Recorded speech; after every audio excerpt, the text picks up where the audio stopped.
Good afternoon, everyone, or good morning, depending on where you're located at the moment. My name is Andrew Rudman. I'm the director of the Mexico Institute here at the Woodrow Wilson Center. It's my pleasure to welcome you all today for our program, U.S. Farm Labor and Trade in 2021. Today's program is part of a larger series of studies, publications, and programs under the umbrella of our Farm Labor and Mexico's Export Produce Industry project. That project and today's program are made possible with support from the Howard G. Buffett Foundation and the Walmart Foundation. We're greatly appreciative of their support. More information about our entire project can be found on our website, www.wilsoncenter.org. It's particularly timely for us to be having a conversation about U.S. farm labor and trade today, just 1 week prior to the first anniversary of the United States-Mexico-Canada Agreement entry into force. Agriculture is deeply linked to USMCA and its predecessor agreement, the North American Free Trade Agreement. And indeed, year-round access here in the U.S. to fresh fruit and vegetables is directly linked to improve trade flows and opportunities created by North American free trade. USMCA also contains a labor chapter, which is fully integrated into the agreement, as opposed to its treatment under NAFTA, where labor was part of a side agreement. In 2017, Mexico began a reform of its labor regulations and practices. These reforms are further supported and strengthened by provisions of the USMCA. Recent cases brought through USMCA mechanism for labor violations will be the first test of the impact and the efficacy of this novel mechanism. For the past year, the Mexico Institute, in conjunction with the Canada Institute, have convened a series of events and produced publications as part of our USMCA working group. These events have focused on a number of aspects of the agreement and its relationship to North American competitiveness. While today's event is not a formal part of that USMCA project, the overlap between USMCA and farm labor should be readily apparent. If you have questions today for our panelists, please send them via email to northamerica@wilsoncenter.org or tag us on Twitter @Mexico Institute. We'll be holding a question and answer session with the panelists later in the program, and we'll try to get to as many as we can. It's my pleasure now to hand the program over to Dr. Phil Martin, Professor Emeritus of Agricultural and Resource Economics at UC Davis, and our lead partner for the entire project. Phil, over to you, please. Well, thank you, Andrew. And I want to thank everyone for joining us today. Today, we're going to hear from agricultural economists who are looking at several dimensions of this labor in North American agriculture, the trade patterns, the employment of workers on U.S. farms, and the employment of Mexican guest workers in U.S. agriculture. And just 3 background notes that might be important to keep in mind. The United States imports over half of its fresh fruit and about 1/3 of its fresh vegetables. And most of those imports come from Mexico. So there are roughly 1 million Mexicans employed on Mexican farms that export to the United States. And there's another 2 million Mexican-born workers employed in US crop agriculture. So one thing to remember is that trade in place of migration is working in the sense that 60% of the tomatoes we consume, for example, fresh tomatoes, come from Mexico. The second is that the Mexican-born US workers are aging and settled in one place. They are the core of the US farm workforce, but their US-born and educated children may not be following them into the fields, and that leads to the third point, which is the expansion of the H-2A guest worker program. The H-2A program has been around for a while. It was relatively small until the 2008-2009 recession, but it's been increasing fairly rapidly since, and increased again in 2020 despite COVID. So we have a farm labor and agricultural system in flux with more imports, with an aging Mexican-born workforce and with a rising number of Mexican guest workers. And with that, I'll turn it over to Steve Zanheiser, an agricultural economist with USDA, who's going to fill us in on recent trade patterns with an emphasis on Mexico-US fruit and vegetable trade. Stephen? Well, thanks, Phil, and thanks, Andrew, and the Mexico Institute for the invitation to speak. I'm going to share my screen so that you can see a presentation that I've prepared for this. I think in general, what I'm going to offer is an answer to the question of why. Why are there such rising use of the H2A program? Why there changes in the domestic U.S. farm worker force? And it has a lot to do with trade between the two countries. And also it has to do with how the private sectors in Mexico and in the United States are responding to consumer demand and responding to competition from one another. Phil talked about some of these facts earlier, but just to offer a glance at US-Mexico fruit and vegetable trade, most of the trade consists of imports from Mexico. Last year, fruit and vegetable imports from Mexico amounted to about 11.7 million metric tons with the value of about $16.3 billion. My stats show that this is almost the majority, but not quite, of all US fruit and vegetable imports. It accounts for half of the agricultural imports from Mexico, and 1 out of $20 of goods imported from Mexico to the United States are fruit and vegetables. I'm going to mostly talk about fresh product, but in some of my stats, I switch back and forth from all fruit and vegetables, which include frozen and processed product, and sometimes I'll just be focusing on fresh.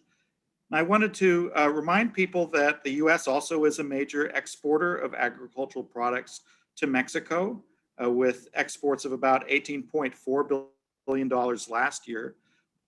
The products that we export to Mexico tend not to be fruits and vegetables. They tend to be grains, oilseeds, meat, and things made from those commodities. But we do export some fruit and vegetables to Mexico, and the leading products are apples, frozen potatoes, and grapes. The evolution of the imports of produce from Mexico is that there has been this steady increase during the course of my lifetime, where around the time that I was born, there was less than 500,000 metric tons of fresh fruit and vegetables being imported from Mexico to the United States, and that increased at about a rate of 5 to 6%, from the time of my birth to 1994, when the North American Free Trade Agreement was implemented. And then there was this 14-year transition where the tariffs and quotas were gradually removed, and the trade accelerated a little bit to about 6%. And then in 2008, when NAFTA's transitioned to almost completely duty and quota-free trade in all products, agricultural and non-agricultural products, concluded, the growth rate of fruit and vegetable imports from Mexico increased to about 7% a year. And so it does actually, I think Phil said, does it feel really like it's growing faster? And it's like, yeah, your feeling is right on the mark. It is growing faster. There are a lot of things behind this. Free trade under NAFTA, renewed through the United States-Mexico-Canada agreement, a shift in demand toward fresh product instead of canned or frozen among US consumers, the entry of new participants in trade, the application of protected cultures, greenhouses, tunnels, greenhouses, et cetera, and then also the relative availability of farm labor in Mexico compared to the United States. Some of you may be wondering, well, how did the coronavirus pandemic affect this trade? And actually, it didn't have much of a dent on it, except during the months of April and May, when people in Mexico and in the United States were sort of assessing the enemy, and there was a sort of a really strong shutdown. But as one got into June and July and August and through the rest of the year, imports of fresh produce from Mexico actually were at levels higher than they were during the previous year. And for the first 4 months of 2021, they're even higher. This chart and the next one shows some of the leading products that we import from Mexico.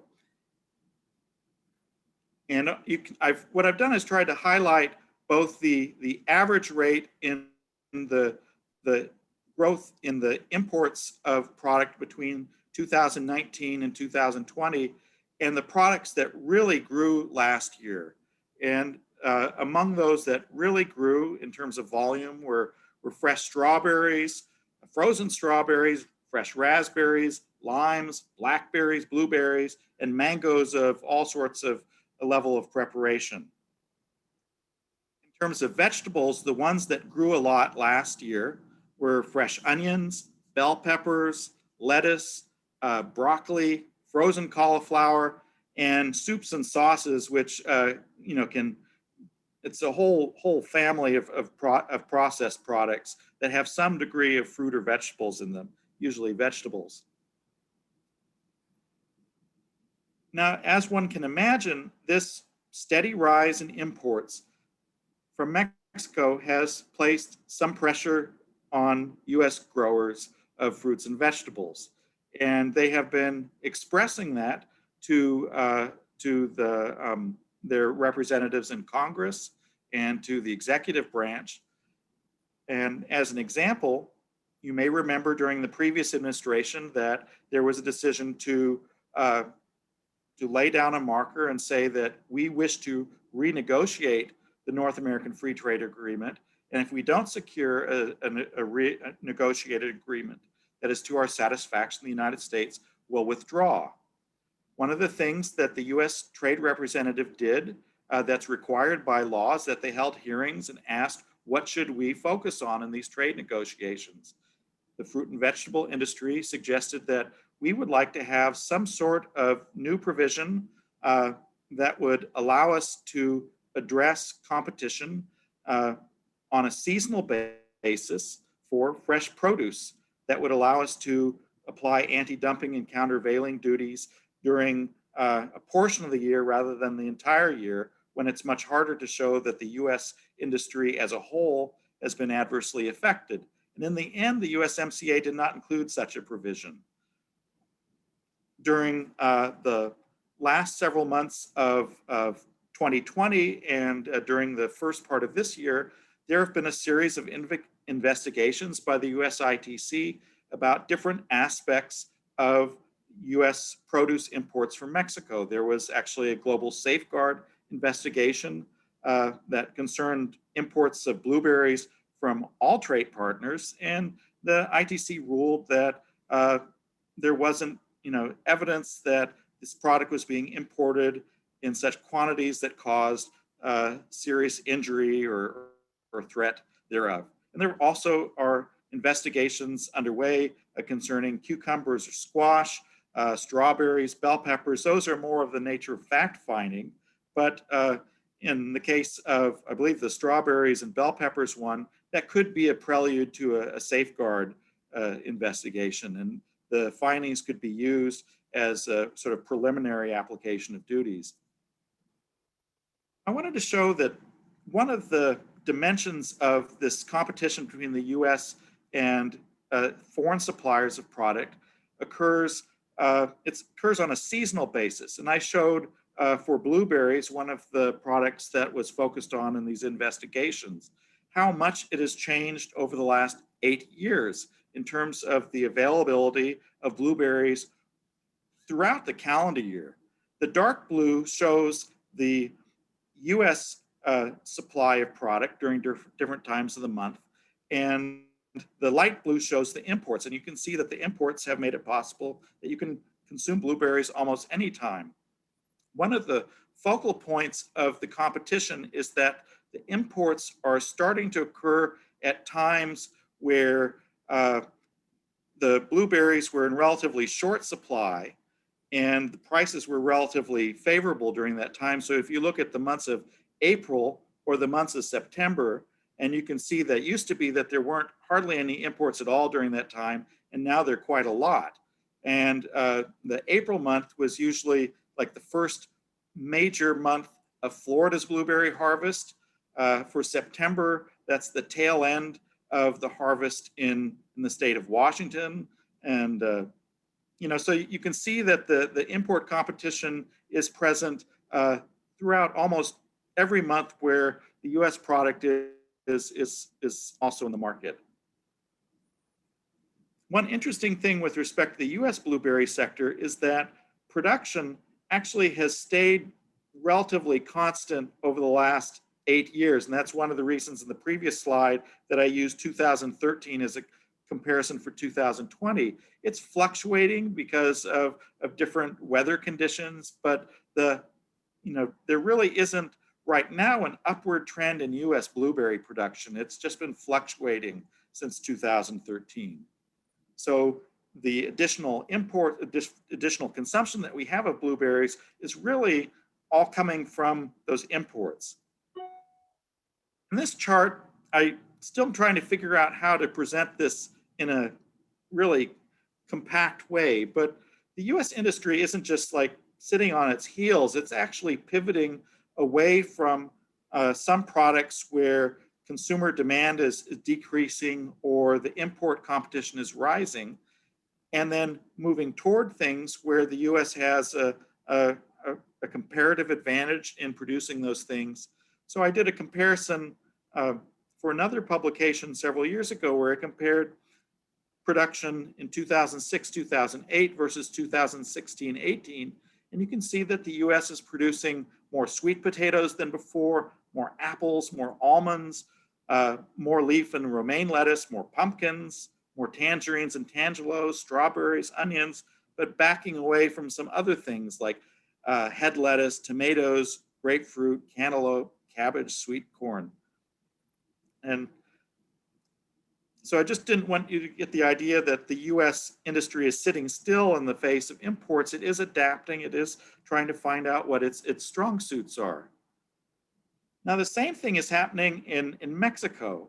And I did a similar comparison, similar time period, but looked to see, how had production in Mexico's horticultural sector changed over the previous decade. And one saw that there was a 28% increase in fruit production, a 59% increase in vegetable production, and tree nut production doubled, although from very small levels. You can't even see the tree nut volume on this. It's a little sliver of green at the top of the two bars.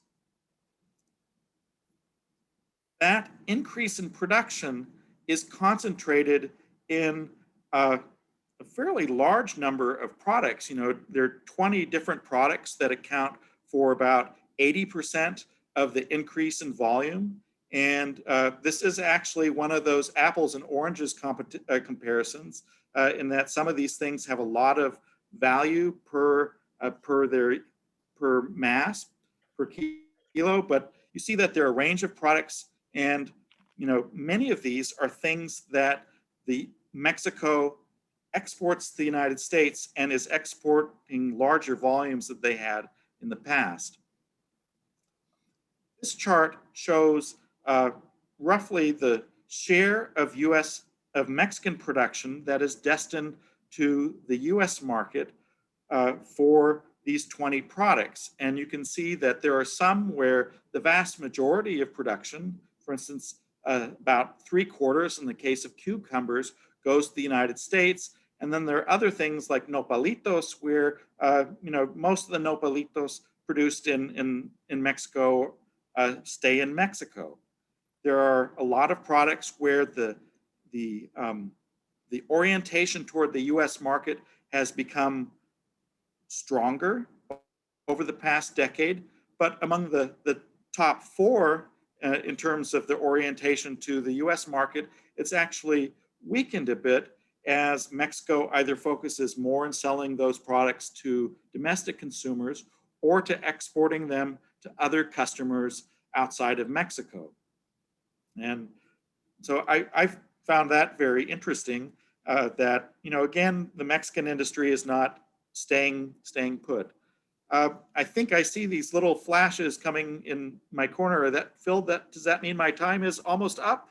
I think you're almost at the end. Okay, very good. Well, I am at the very last shot. I saved, here are the links to the ERS website. We also have some periodic newsletters about the fruit and tree nut and the vegetable and pulses sectors that are available to the public. And my colleague Jacqueline Kramer has been monitoring the blueberry situation, and I shared a link for one of her special articles on this topic. Okay, Stephen, if you stop sharing, then I'll share my screen. You bet. Thanks a lot. Thank you. And well, I'm going to be talking, Stephen talked about the import of Mexican produce. I'm going to be talking about the importation of Mexican guest workers under the H-2A program. And of course, the first thing to notice is the fairly rapid growth, most of which has occurred since the 2008-2009 recession. I'm going to actually make several points. I mean, the first is that US farm employers are allowed to fill seasonal farm jobs with H-2A guest workers if there are no US workers available to fill those jobs, and there will be no adverse effects on US workers who have similar jobs. An employer actually makes 17 promises to the government when applying, but the three most important are this idea of I've tried to and failed to recruit US workers, I'll offer the H-2A workers free housing, and I'll pay at least an adverse effect wage rate, which is higher than the state or federal minimum wage. The H-2 program was enacted in 1952, and it was really small for most of the time until the 1990s. During the Bracero era, for example, a peak of about 455,000 Mexican guest workers were admitted. They were not under the H-2 program, as it was then known. They were under a separate program, which we normally just designate as the Bracero program, PL-78. And that was far, far bigger than the much smaller guest worker program, which really mostly brought Jamaicans to hand-cut sugarcane in Florida and to pick apples along the East Coast. The Immigration Reform and Control Act of 1986 legalized unauthorized farm workers, 1.1 million of them, and made it easier to bring in H-2 workers, the program's name, where it was split between H-2A for agricultural workers and H-2B for non-farm workers. And the whole purpose of the IRCA Graham bargain, legalization, easier access to H-2A, was to give agriculture a legal workforce. The idea was that H-2As would replace these special agricultural workers who had been legalized. The reality was that instead of H-2As replacing, it was unauthorized workers who replaced. And the H-2A program stayed relatively small. The locus shifted from Florida to North Carolina. And we really had only about 50,000 jobs certified to be filled with H-2As before the 2008-9 recession. This year, we may do 300,000. Question is, why is it growing so fast?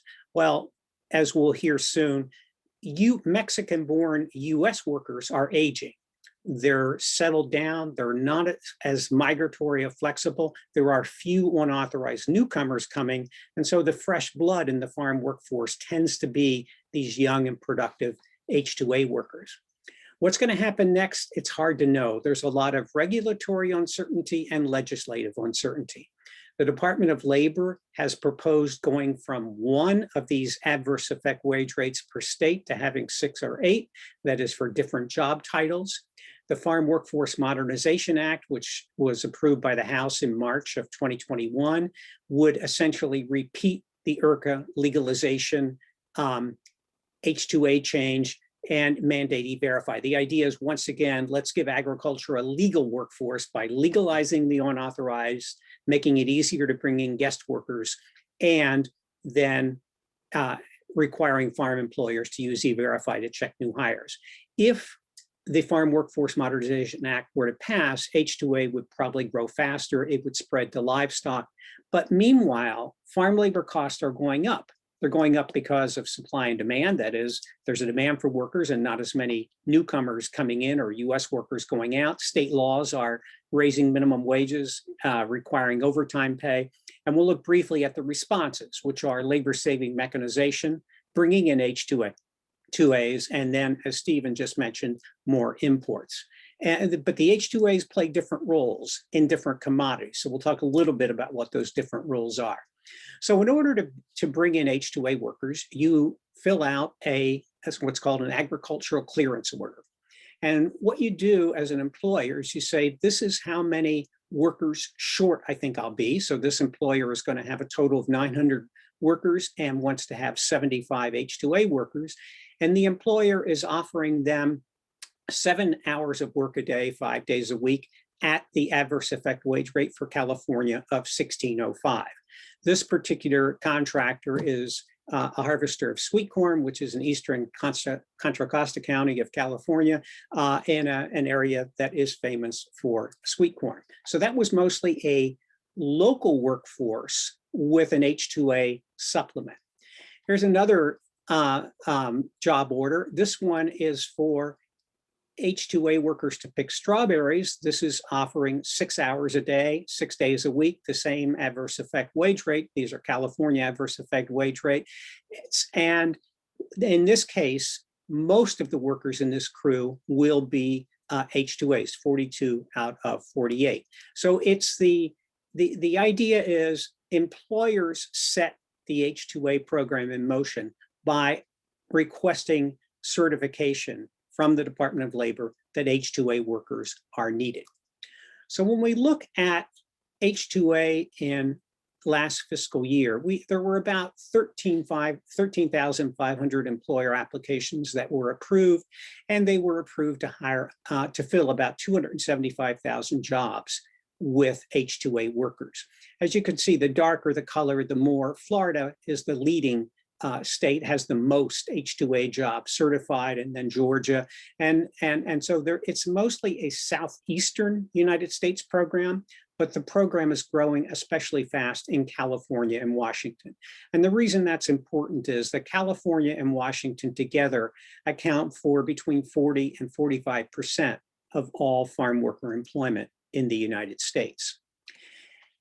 Many employers, many farm employers, apply for H-2A workers on several occasions. So remember, 13,000 approved applications, but that only represents about 9,000 unique employers, because some employers file separate applications. And as you could see, the workers are offered jobs that last for an average of about 6 months in the United States. So what that means is if you're filling 250,000 jobs, you're essentially creating the equivalent of 125,000 full-time employment jobs because of the 6 months each. And to put that in perspective, there are roughly 75,000 crop and crop support employers in US agriculture, and average employment is somewhere around 866,000. So when you look at it, H-2A on a full-time equivalent basis is roughly 11 or 12% of US crop employment. And as I said, the braceros were about 1/5 of US crop employment back in the mid-1950s. The H-2A program is growing. If it keeps growing at the same rate, we could hit bracero era levels of 20% by 2030 or before. The H-2A contracts offer work for an average of about 25 weeks and at 40 hours a week. That means people are employed roughly 1,000 hours. The A work varies by state. It's lower in Florida and the Southeast. It's higher in California and Washington and in the upper Midwest. But a worker who completes all the hours that are offered in the contract would earn roughly $12,000 to $16,000, so $2,000 to almost $2,600 a month for the 6 months that they're in the US.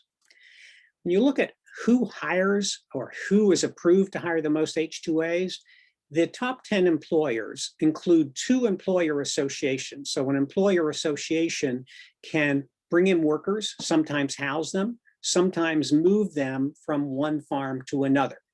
So this is the way the Bracero program operated. Most Braceros were brought into the US by associations that did the recruitment, the transportation, the housing, and then deployed them from one farm to another and moved them as needed.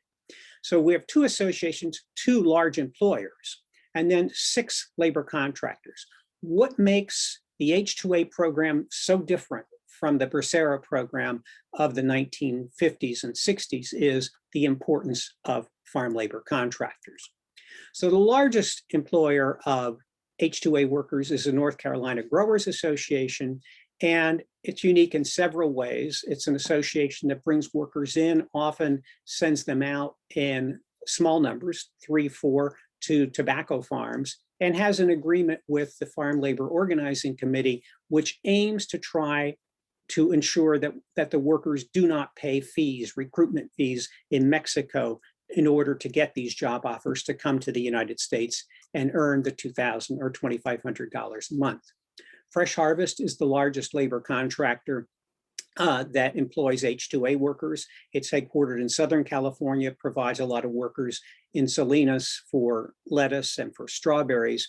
And one of the things that occurs in Mexico is that companies with relatively well-known reputations in the United States discover that recruiters in Mexico take their logos and say that they represent this US employer, and if you pay me, I'll get you a job to work for Fresh Harvest. This is not just a Mexico issue. As you can see, I used to work a lot in Bangladesh, and you can see that there's a lot of companies, recruitment companies in a country like Bangladesh that will take the logo of a well-known staffing firm, use it as their own, and people might then think that they are an agent of the well-known company and be willing to give them money.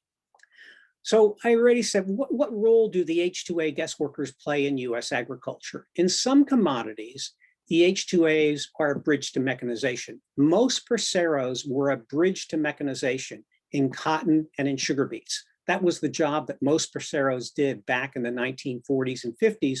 Those commodities then mechanized. In a commodity like apples, there is a lot of effort to change the way apples are grown and to raise the productivity of workers by getting rid of ladders and using hydraulic platforms instead, and to develop machines that can detect and pick individual fruit. So it's a commodity. Apples are a commodity, fresh apples are a commodity in which there's relatively little import competition. There are new varieties coming that are high value and people are willing to pay for. And so you can sort of picture H-2A guest workers as playing a role as a bridge to eventual some kind of mechanization. In other commodities, it may be that H-2A workers combined with mechanical aids will wind up increasing productivity enough that that mechanization actually may not happen anytime soon. So people who cut lettuce put it on these conveyor belts. It either gets taken to a salad plant to turn into bag salads, or it is the film wrapper put on and sold as heads of lettuce. It's a fairly efficient system. And it may be that because you can get a professional, as it were, H-2A workforce to return year after year, that process may continue for some time to come. But the big uncertainties about H-2A are what happens next. The Department of Labor proposed a series of changes in July of 2019. And the reason for it was that while most H-2A workers are field workers in crops, there are some H-2A workers who drive heavy trucks or who build buildings on farms. And remember, there's one H-2A wage per state. So if the H-2 wage for Iowa is $12 an hour, you could build buildings on a farm in Iowa, a hog building, for $12 an hour by using H-2A workers rather than hiring local construction workers who may want $25 an hour. So DOL, a whole lot of things happened last year on H-2A. First, the US Department of Agriculture said it was going to stop conducting the Farm Labor Survey, which is the basis for setting those adverse effect wage rate. A federal judge blocked that. Then in November of last year, the Department of Labor said it was going to freeze the AWR, that is, not let it go up. And a judge said, no, you can't do that. And then when President Biden took over, he withdrew these changes that the Department of Labor proposed. What that meant was that the adverse effect wage rate for 2021 was set a few months later than it normally would have been. And if you look across the state, remember the Southeast is where the number of H-2A workers is the largest. And it's also where the adverse effect wage rate is the lowest. The dark red is where the adverse effect wage rate is the highest.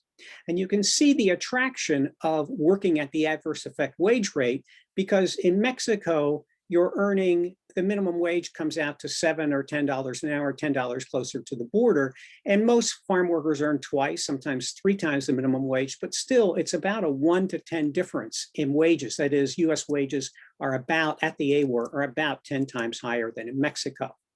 The California AWR went up fairly rapidly between 2016 and 2021, even though that did not deter the employers from turning to the H-2A program to get workers. Why? In part because the California minimum wage went up even faster, and that narrowed the gap between what a minimum wage US worker would get on an H-2A worker. I mentioned that the H-2A program is still growing. It grew last year despite COVID. It's actually growing faster this year than it did last year. And it may be that for the first time in fiscal year 2021, we'll certify over 300,000 jobs to be filled with H-2A workers. So why? Well, H-2A workers are young men. They're in the United States to work. If you look at what H-2A workers do, they tend to be more productive in terms of bins or boxes picked per hour or per day. They also provide a labor insurance because they stay with the employer with whom they have a contract. They can't go to the next farmer who might be paying slightly higher wages. And they tend to be fairly similar. That is, it's easier to pay H-2A workers hourly wages because they all work at roughly the same pace, whereas US workers might include some younger people, but especially more older people, and they may work at different paces. There are, of course, constraints. Employers have to pay worker recruitment costs, cost of visas, cost of getting workers in Mexico, provide them with housing, and provide them with transportation to and from work. And of course, these are public job offers, which facilitates enforcement, so that many employers think that by getting H-2A workers, they open themselves to enforcement by government agencies, as well as by NGOs and others. That uncertainty about what's going to happen means that employers are often, farm employers are often saying, I know it's going to cost more money to produce labor-intensive commodities in the United States, but where should I invest? Should I invest in machines to replace workers? Should I invest in housing for H-2A workers? Or should I try to partner with somebody in Mexico or some other country and produce there and import into the United States? That uncertainty is wrapped up with what is being debated in Washington. The ag labor grand bargain hasn't changed in the last 40 some years that I've been involved in this. It's basically always been the same story. You legalize currently unauthorized workers, and you give employers easier access to guest workers. And the idea is supposed to be that takes you from an unauthorized workforce to a legal workforce. Now, there are always twists along the way. Must the newly legalized workers continue to do farm work? They did not have to after IRCA. They would have to now. Must employers provide housing, or can the employers give workers some money and let them find their own housing? Do you allow H-2A workers in year-round jobs? Those are the kinds of issues that get debated. But remember, the goal is supposed to be to have a legal workforce. And you achieve that goal by legalizing currently unauthorized workers, making it easier to hire H-2A workers, and then mandating, instead of agriculture being the last industry to use E-Verify, which is the internet-based way to check the documents of newly hired workers, it would be the first that would use it. The final twist in all this is that when there was a meeting between AMLO and President Biden on March 1st in 2021, AMLO said, why don't we reduce unauthorized migration from Mexico and Central America to the US by having a new Bracero program? So remember, the Bracero program peaked at 455,000 in the mid-1950s.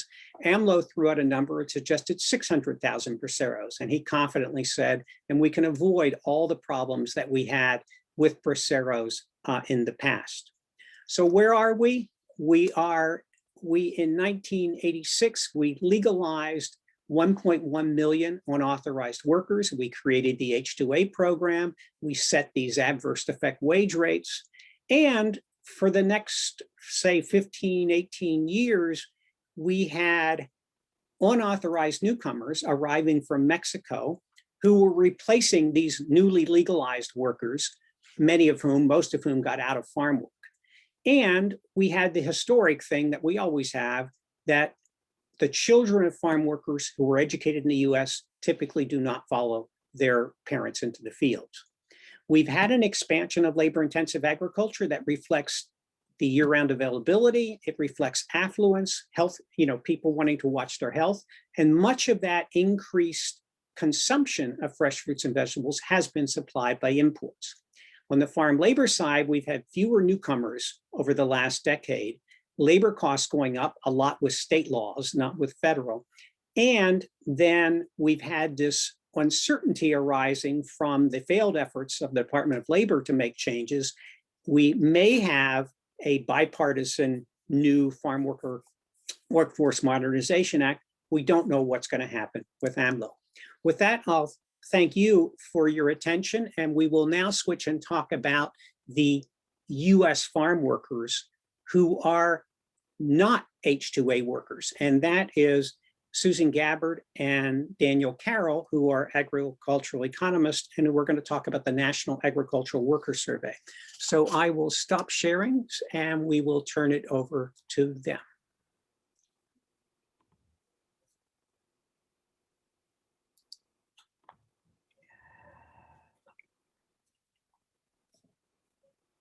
Hang on 1 second here, just pull that back.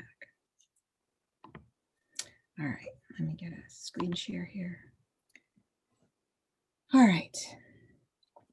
I think this is the best I'm going to be able to do right now, and screen share my computer is, wait a minute.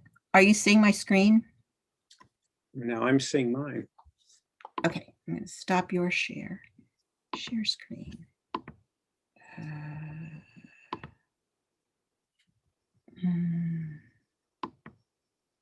Okay, and I'm going to go over here. And I'm going to do this. All right. Are you seeing my screen yet? No. All right, this always works during the demo and never works during the, all right, let's try this. All right, this should be working. Okay, now it's working. Okay, perfect. All right, thank you for your patience. All right, so I'm Susan Gabbard. I'm the director of the National Agricultural Workers Survey, and I'm going to start this presentation, and my colleague, Daniel Carroll, is going to bring it home. So during the presentation, we're going to be talking about what is the National Agricultural Workers Survey, demographic characteristics, and employment characteristics.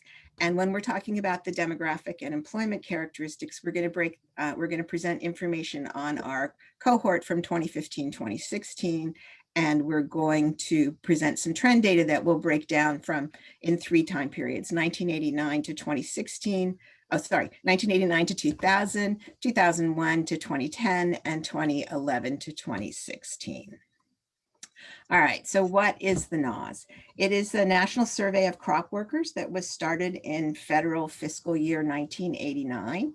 It's an annual random sample survey of 1,500 to 3,000 workers. It's an establishment work survey, that is that we find workers through their employers because it's a lot cheaper and easier to put together a sampling frame of agricultural employers than it is to put together a sampling frame of farm worker housing all across the country, given a lot of the irregular housing that farm workers live in.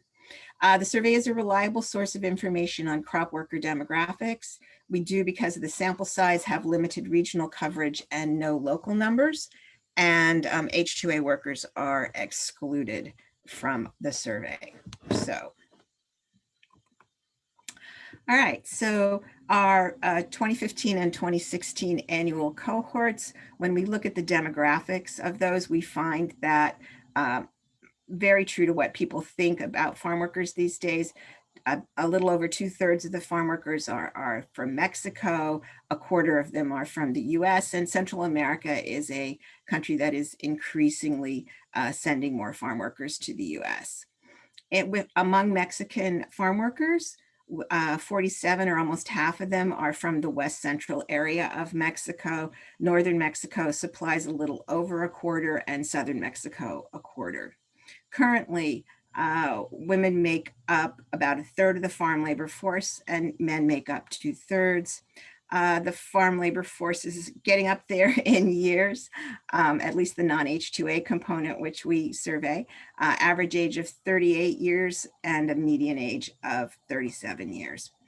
The average highest grade completed is 8th grade, and even with multiple wage earners in the household, about 1/3 of farm worker families fall below the poverty levels.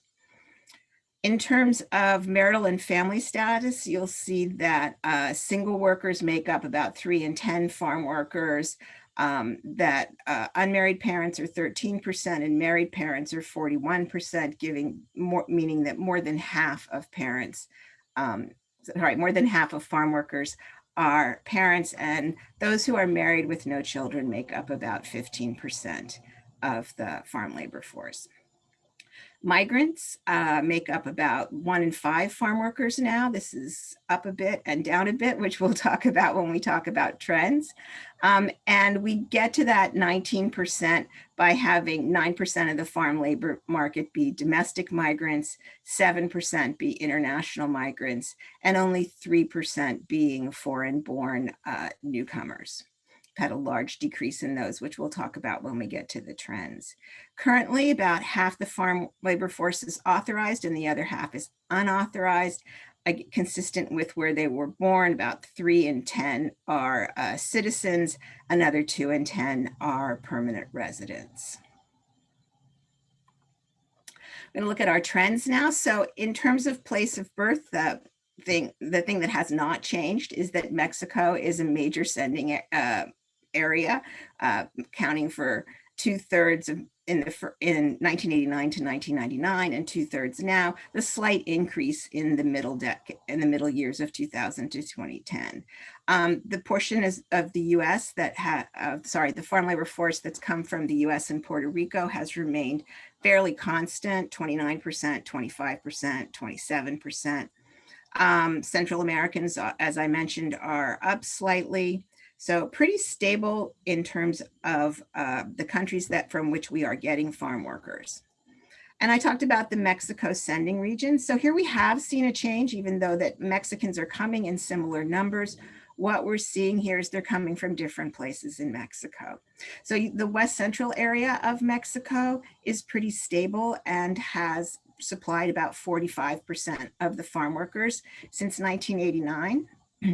What's changed is that northern Mexico is no longer sending as many workers as it used to, while southern Mexico is sending more. So we've seen a 10% decline from 40 to 30% for northern Mexico, and a 10% increase, 15% to 25% for southern Mexico. In terms of our age trends, the non-H2A labor force is aging, right? The average age in 1989 to 1999 was 31 years old with the median age of 28. If we jump down to 2015, 2016 period, sorry, 2011, 2016, we see that farm workers' average age is 38 and their median age is 36. So the age of farm workers over this time period has gone up about 7 or 8 years. So we have an aging labor force. If you look at the trends in broken down by age group, you'll see if you look at the 1989 to 1999, this looks kind of like a skewed normal curve, right? The biggest group is age 21 to 30 and they're 36%. If you look down at the bottom from 2011 to 2016, you'll see that we have equal representation of people who are between 21 and 54, even broken down by age groups. And we also see a decline in the youngest farm workers from ages 14 to 20 and a corresponding increase in farm workers who are over age 55. So however we're measuring it, we're seeing more older farm workers. In terms of, we mentioned that the highest grade completed, this has gone up from 7 years to 8 years overall. And for Mexican-born crop workers, it's gone up from 6 to 7 years, most likely due to the, so they have some education in secundaria, and Mexico has had a big push on telesecundaria, which appears to be showing up in our data.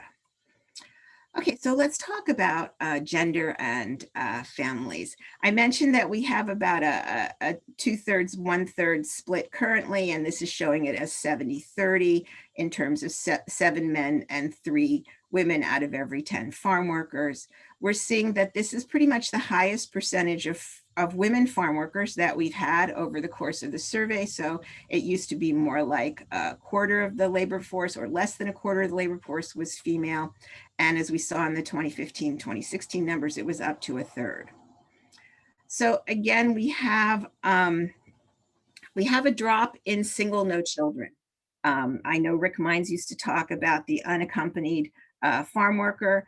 And so, but those are less likely as farm workers have become more likely to be parents. And we now have fewer singles, gone from 41 in our first time period down to 30 here. Married parents have stayed pretty similar. And that's our big change that we see there. So fewer, as Rick would have called them, as Rick does call them, solo males.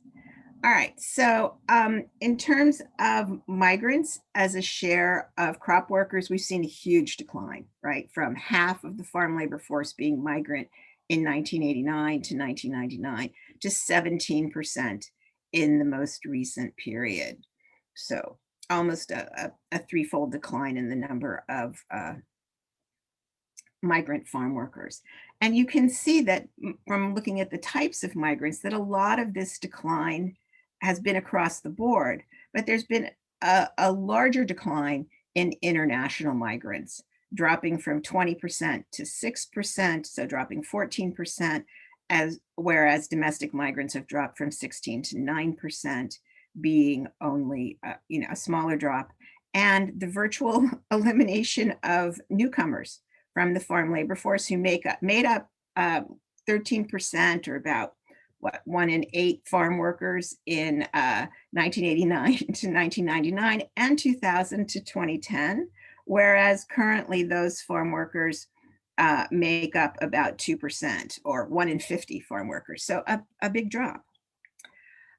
Work authorization trends follow the migrant trends, and I see that we're about half authorized, half unauthorized, and have been so since about 2000. Whereas in the early years, the big difference was we had a lot of the other work authorization folks. And those folks were a lot of people who had applied under IRCA and had temporary visas for several years. And some of those were being litigated for later on. All right, so this is Phil's famous X graph, where we look at the shares of IRCA applicants and work unauthorized crop workers. So we see that as we move out from 1989 to 1992, when the survey first started, the green line, We see an increasing share of unauthorized workers, which has stabilized at around half. And we see a declining number of IRCA applicants who are in the farm labor force. So these are our SAWs, the special agricultural workers that got amnesty. So in 1989, when we first collected data, they made up about 30% of the labor force. And now as they have aged, they've dropped down to about 10%. But I also want to point out that the qualifying work that they had to do in order to become eligible and get their visas through the IRCA project started in 1985. So before they had to have been working the year before the law was passed. So when we start interviewing them in the NAS in 1992, they've already been in the farm labor force for almost 5 years. So, so these guys, if you look at them now, so now they've had, when we're down to 10%, they've had almost 30 years in the farm labor force. So I wish we had a little more data to tell us about the drop off between when they got their visas in 1987 and 1988 and the drop off that we see in the NAS. And at this point, I'm going to turn this over to I'm going to stop my share and turn this over to my colleague, Daniel Carroll.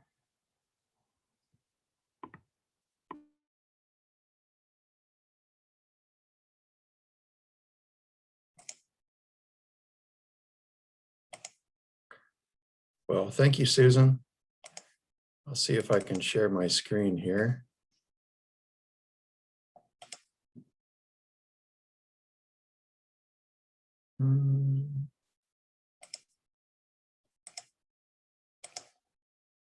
All right, can everyone see that? And can you hear me? Yes. Okay, thank you. Well, thank you, Phil, and thank you to the Mexico Institute of the Wilson Center.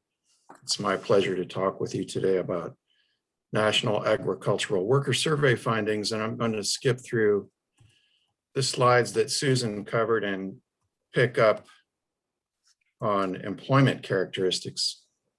And the main point that I want to get across is that the NAS data show a crop labor force that is increasingly experienced, loyal to one employer, committed to agriculture, and in some respects, similar to the non-farm labor force. So again, looking at 2015-16 data, on average, crop workers have 16 years of US farm work experience, 7 years with their current employer, 80% were directly hired, 88% were paid by the hour, and most, 58%, drove to work. Let's see. Average number of days of farm work, about 28 weeks or 196 days. Most, 80%, only had one farm employer in the last 12 months, although as Phil said, some of these who had one employer had one farm labor contractor, so they could have been working on multiple farms. About a quarter had a non-farm job, and almost a little over 3/4 said that they plan to continue working in agriculture for 5 years or as long as they are able. And before I go to the next slide, I just want to note that I'm sorry that the data we're talking about today are a bit dated. We will have some new data coming out soon. And essentially, some of the trends that we're seeing up until 2015-16 are continuing in the same direction with the newest data. So again, everything is going up. Average number of years of US farm work experience went from 12 to 14 to 16. The average number of years with the current employer went from 4 to 5 to 7. And we're seeing increasing shares of crop workers who are directly hired, paid by the hour, and who drive themselves to work. Likewise, we've seen an increase in the average number of days that crop workers are employed. between 1989 to 99 and 2011 and 16, there was an increase of almost about 7 weeks of work. And I think that's probably reflecting production practices whereby employers are perhaps planting more crops and stretching out the harvest season so that workers can find more weeks of employment. And it probably also reflects the settling out that we're seeing. And again, an increase in the share of crop workers who had only one farm employer, going from 59% to 80%. We do see a bit of a change in the share of crop workers who had at least one non-farm job in the prior year. It was a quarter in the earlier period, dropped down to 17% in the middle period, and it's back up to a quarter. And here at the bottom, we see this commitment to agriculture. When interviewers ask the respondents how long they intend to continue working in agriculture, for this last period, 2011 to 2016, almost 80% said that they planned on working in ag for 5 years or as long as they were able. This table here gives you a snapshot of different farm worker groups.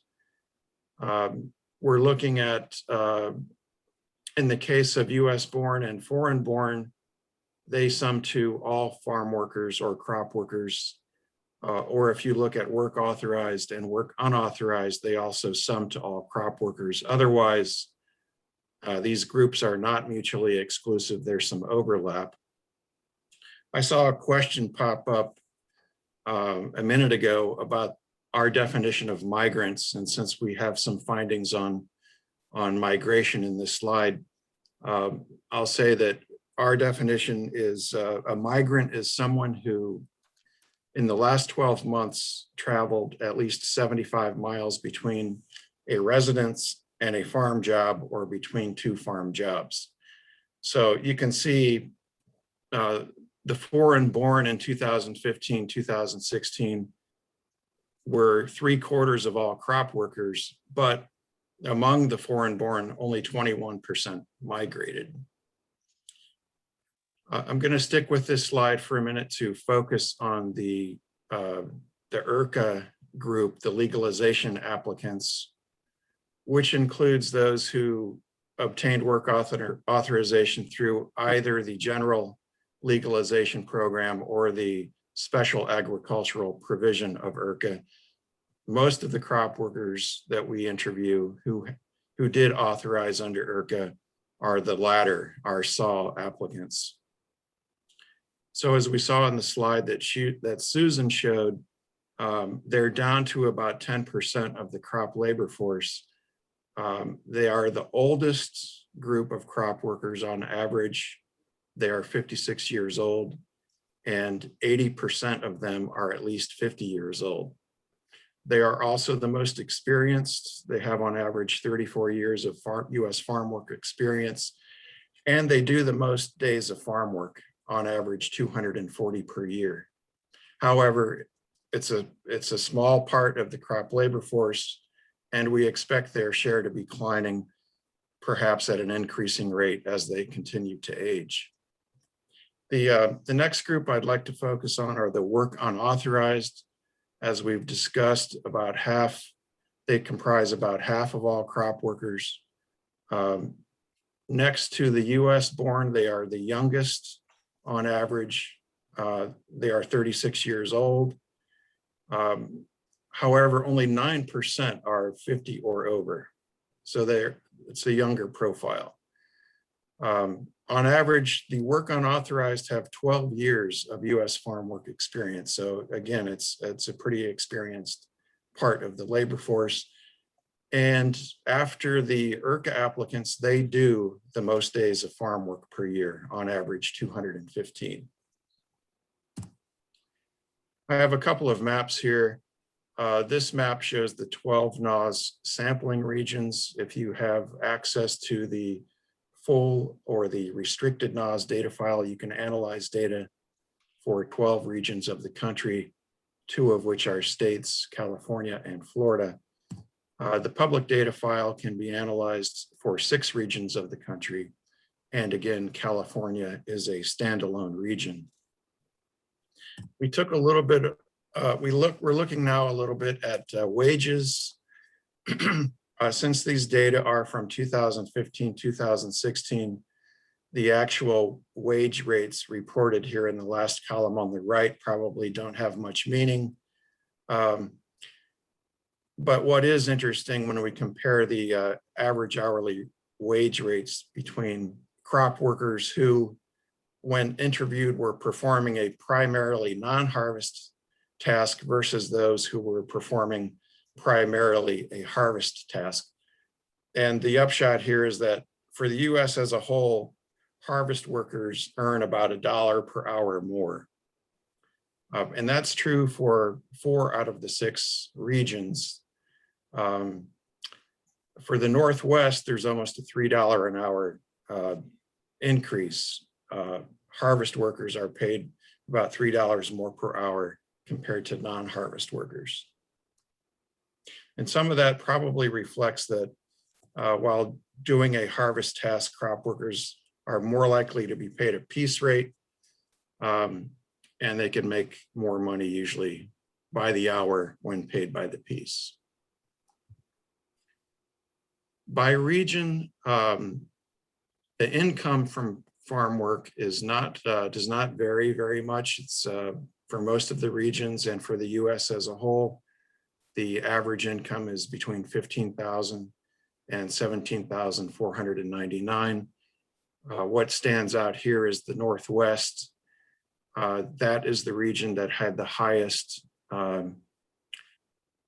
difference between non-harvest work and harvest work. And you can see here that the income here is also different from farm work. It's lower, however. So when paid by the piece, farm workers in the Northwest are making more per hour, but it looks like over the year, they're actually not making as much income from farm work compared to the US. So to summarize, most farm workers are foreign-born, and most of the foreign-born, well, among all crop workers, almost 70% were born in Mexico. However, the share of crop workers that are born in the United States is increasing slightly, and we'll see that when the newest data come out. Most crop workers do not migrate, they are settled. And as Susan pointed out, the share of crop workers who are foreign-born newcomers decreased quite a bit from 2010, when they were 13% of all crop workers, and now, well, in the last period, they were only 3%. The crop labor force, like the non-labor force, is aging. The mean and median age of crop workers in 2015-16 was 38 and 37 respectively, and nearly a quarter were at least 50 years old. And I'll address another question that I saw pop up. What explains the increase in age? I think it's 2 things. I think one, it's the slowdown in the cohort, the foreign-born newcomers. They on average are about 10 years younger than other crop workers. So when there are fewer of them in the sample, the average age comes down, or goes up rather. And I think it also reflects that farm workers are staying in agriculture longer and they're aging. Again, in several ways, today's crop workers are similar to non-farm workers. Most are directly hired, have only one farm employer per year, drive themselves to work, and are paid by the hour. And again, we see things, everything really points to stability, at least the crop workers that we're finding. The average number of years of farm work went up from 12 to 14 to 16. Years with current employer have gone up from 4 to 5 to 7. And the number of farm work days per year has gone up to where it's now about 27 weeks out of the year, fairly similar to an H-2A worker. And again, crop workers who obtain work authorization status through IRCA comprised 9% of crop workers in 2015-16. They are the oldest. Their average age in 2015-16 was 56, and 80% were 50 years or older. They are the most experienced farm workers, and they do the most days of farm work per year.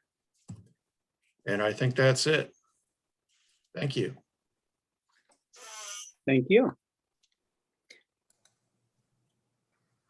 Great, thanks everybody. These were fantastic presentations. So much information provided by all four of you, which you really appreciate. And we've got a number of questions that have come through the chat or through Twitter or email. Again, if you have questions, you can email them to northamerica@wilsoncenter.org or tag us on Twitter at Mexico Institute. What I'll try to do is collect some of the questions, try to merge them together. There are some themes that I think we could address. One that's come up several times. We'll start with, actually maybe let's start with a really simple methodological question for Susan and Daniel. There are a couple of methodological questions. One is whether your data on where people come from is by region or whether it's also by individual Mexican state.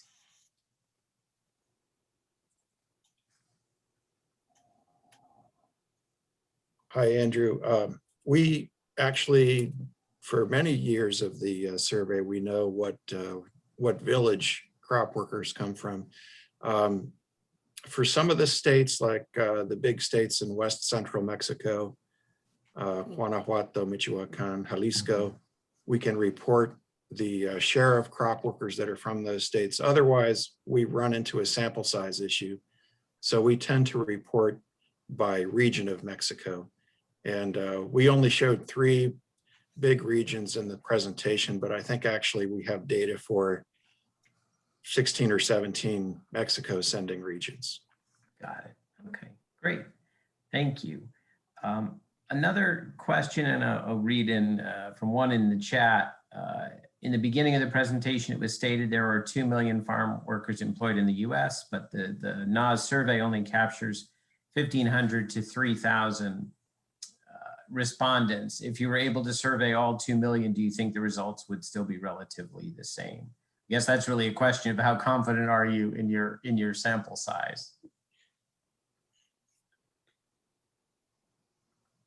Yeah, I'll probably toss this over to Susan, but I'm not a statistician, so I'm not supposed to practice statistics, but as part of obtaining approval from the Office of Management and Budget to do the survey, we have to do the power calculations and explain the the actual size of the population and the size of the sample.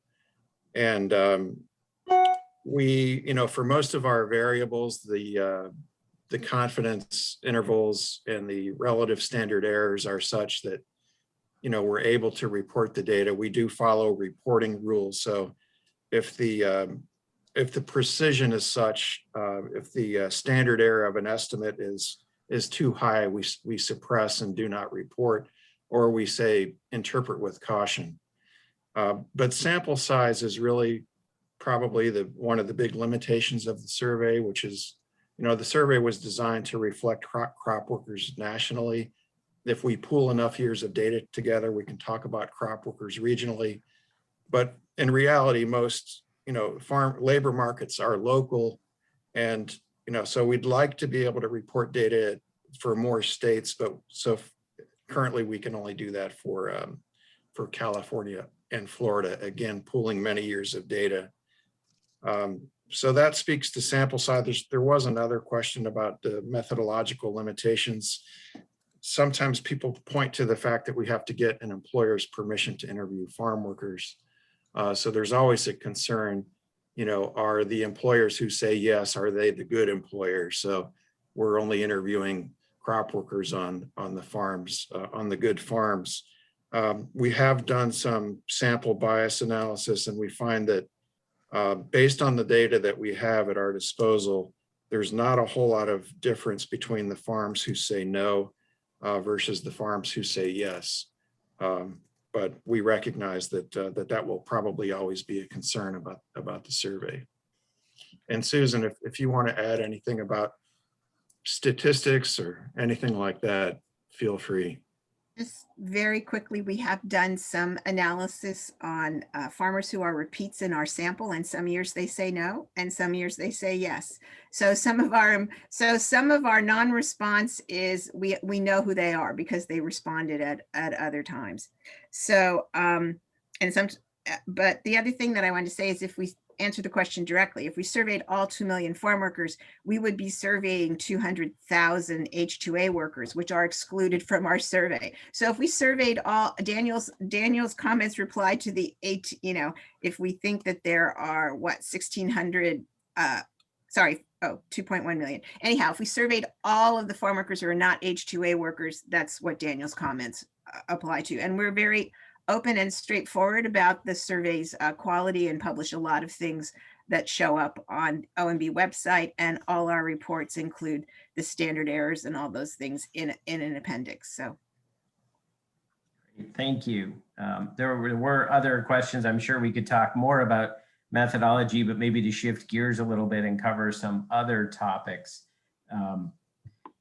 Phil, you talked some about use of E-Verify, and that's always been a controversial topic. There have also been comments recently, including a former ambassador to Mexico, Christopher Landau, who wrote about there having to be greater use of E-Verify. And there was a question in the chat about what are some of the pros and cons from the employer perspective of E-Verify. So maybe, Phil, you could talk kind of broadly about the pros and cons of E-Verify and go from there. Okay, thanks, Andrew. The E-Verify is an internet-based system under which employers can upload the documentation. So when somebody gets hired, they are supposed to present documentation that proves their identity and right to work in the United States. So a passport does both, but what's most typical in agriculture is to provide a driver's license or state ID card and a green card, that is an immigrant visa that someone has. The issue is, so most employer, and you fill out the form, the employer signs it, the worker signs it. Most employers, most farm employers, do not participate in E-Verify, but most farm employers do make copies of the documentation that the worker provided. And the Social Security Administration periodically issues what are called no-match letters. So letters to employers who report the wages of their workers. And then the Social Security Administration says, wait a minute, the name and number provided do not match our records. So in the past, we had the immigration authorities auditing these I-9 forms and saying, these people look suspicious, or the Social Security Administration saying no match. And that sort of means that we've heard half of the workers are unauthorized. So that means some are being hired. Using E-Verify should tell the employer very quickly whether the documentation that was provided appears to be legitimate. The government makes mistakes. There are mistakes in government databases.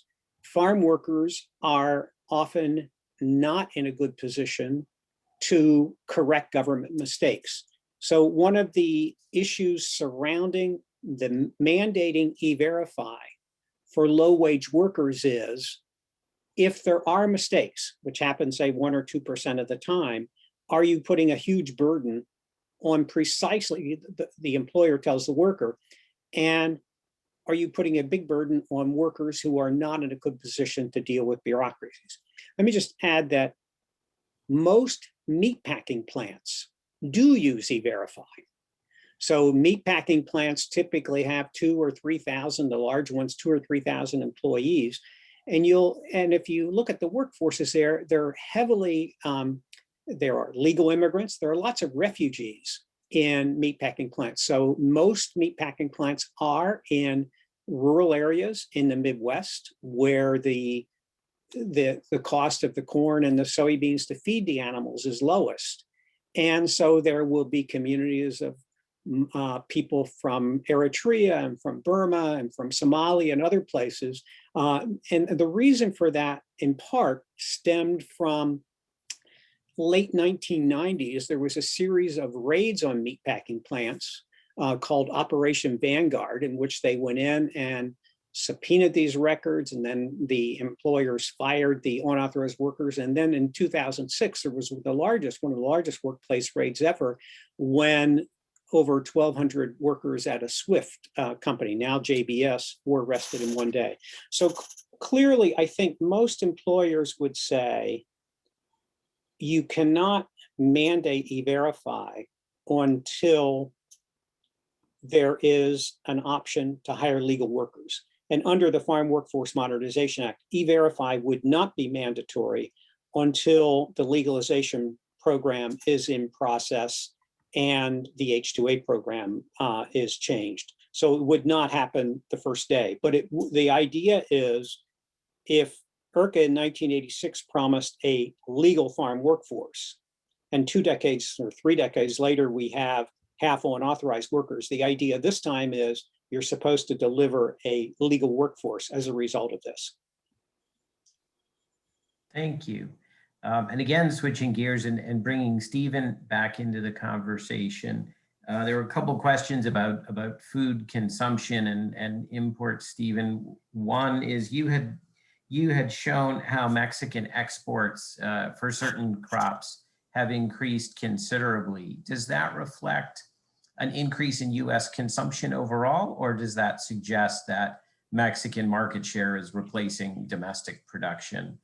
A related question has to do with whether the US is becoming more dependent on imported food and what our imported food does to food availability and sending and exporting countries. So maybe you could talk a little bit about those sorts of trade issues.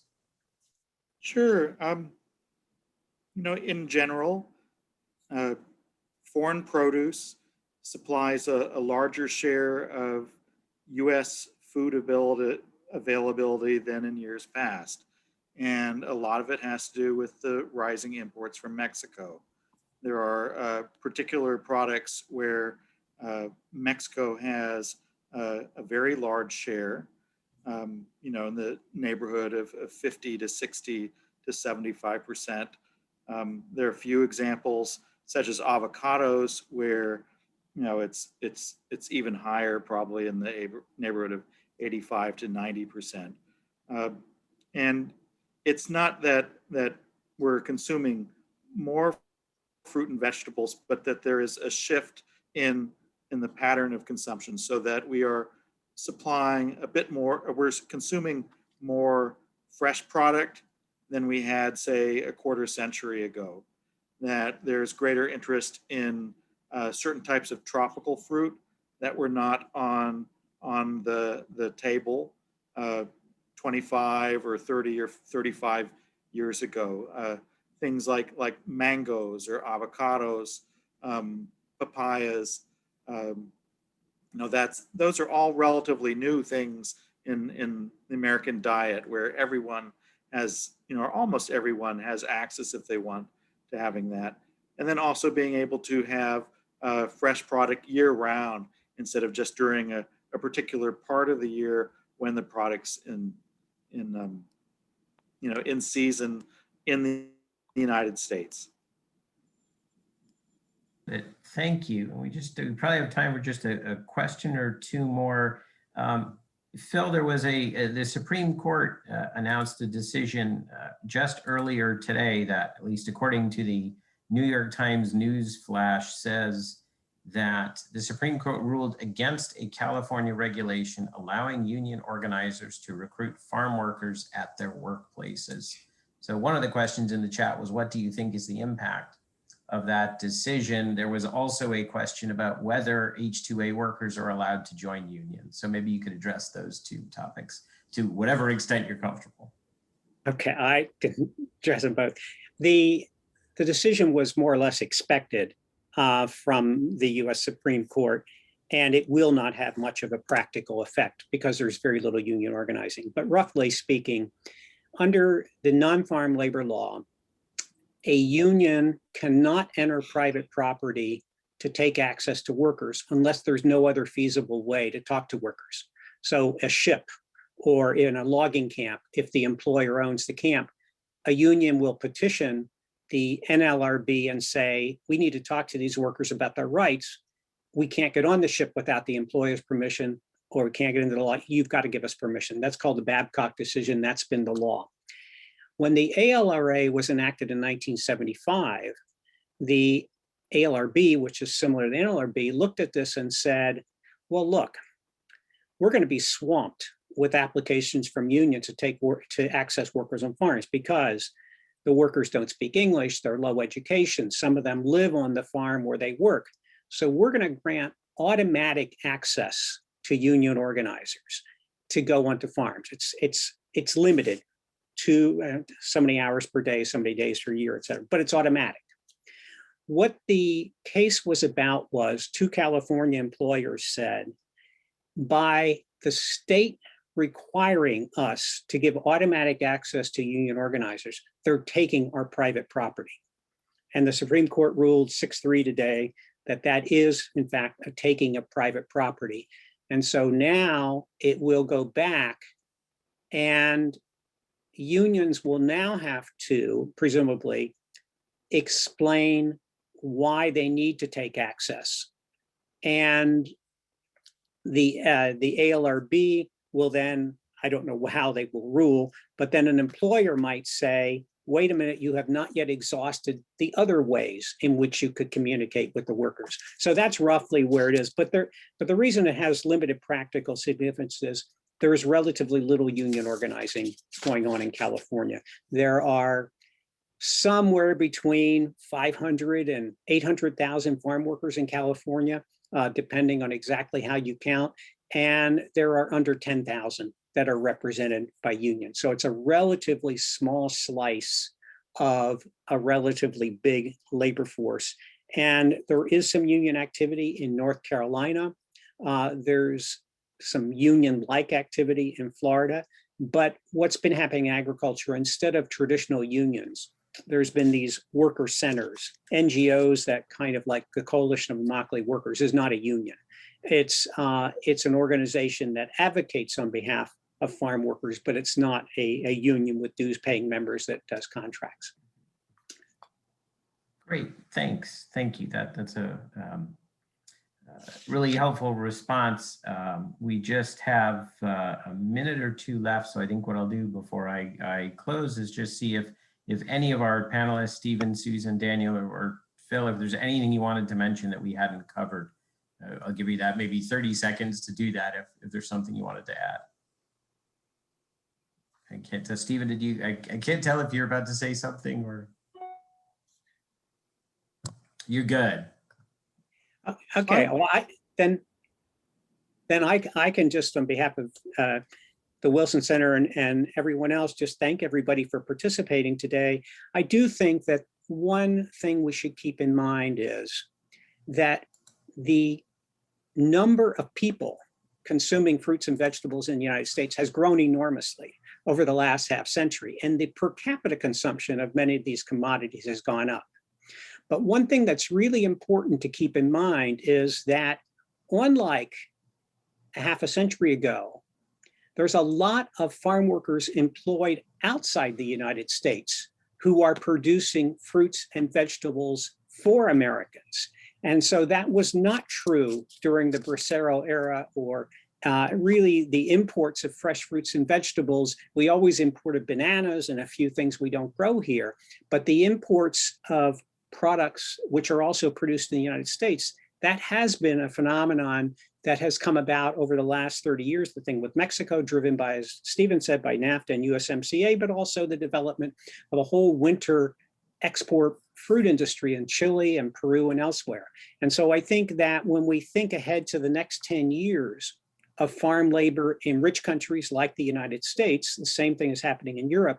It's this balancing between the aging current workforce, the younger and more flexible guest workers, and the workers that you don't see because they're in other countries, but you're nonetheless consuming the produce that they produce. So with that, I'll just thank everybody and hope to see you at a future Wilson Center seminar, and turn it back to Andrew. Thanks, everybody. Phil, that great closing comments. And I'll just pile on with a bit of shameless promotion for an upcoming event that we have here at the Wilson Center. A week from today, June 30, our CEO, Ambassador Mark Green, will interview the 3 USMCA trade ministers. Information about that event, which is June 30 at 2 p.m. Eastern on this platform, is available on our website, www.wilsoncenter.org.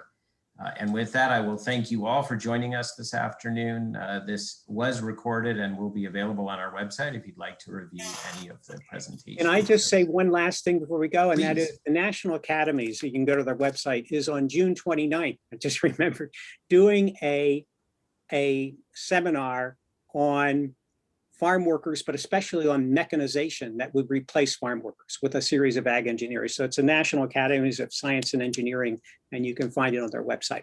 Thank you. Sorry. That's okay. Thank you. Thanks, everybody. Thank you. Thank you.